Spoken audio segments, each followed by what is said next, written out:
Berkshire Hathaway Home Services sales executives, for our video message of the week. All right, this week's message, I have a question for you. And the question is this: do you believe your time is equal to money? That's right. Do you believe your time is worth real dollars? And if you do, I have two questions for you. Number one, obvious question: what do you believe you're worth per hour?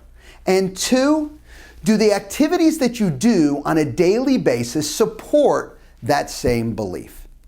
You know, this is a problem that is rampant throughout our industry. We end up, we know there's only 24 hours in a day for all of us, yet we utilize our time in so many different ways other than where we really should be placing that time. What are the four things we should be doing 80% of the time? Lead generation, lead follow-up, giving lots of great presentations, and then negotiating on your behalf for additional business. So in doing that, you got to ask yourself, if I did that on a consistent basis, or at least 80% of the time, truly this next figure is accurate. You would be worth $1,000 plus per hour. That's right, $1,000 plus per hour. So why, if that's the case, why don't we spend more time doing those types of things?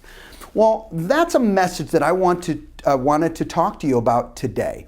You know, we get caught up in not realizing that if we position ourselves doing the right things, and even though it's not us, we can have other people doing the things that truly are not our personal highest and best use, specifically if you believe you're worth $1,000 per hour.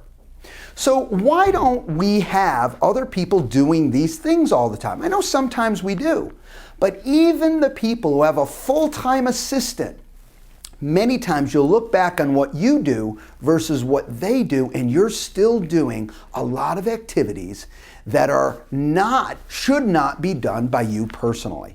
So what are some of the excuses that I hear all the time? Well, one, I don't have enough work for a full-time person. And there's a message here that blends all these together.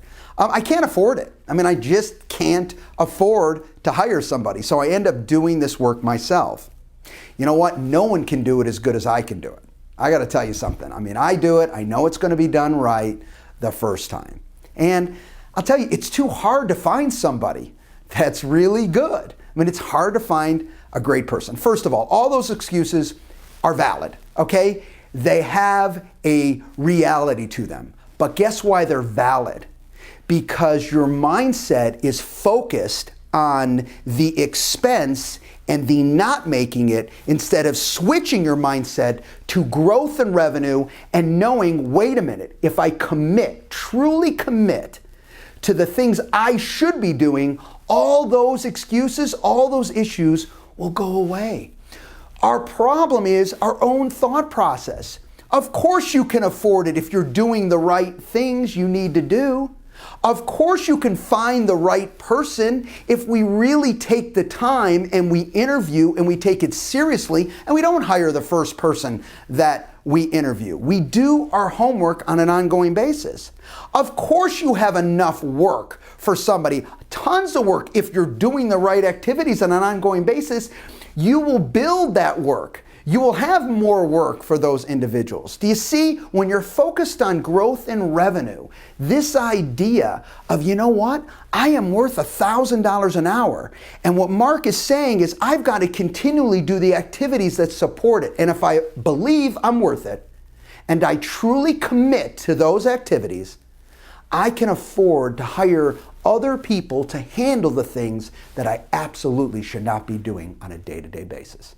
You are worth it. All you have to do is believe it, and it is true. Have a great week, everybody, and we'll talk to you next week. Bye-bye.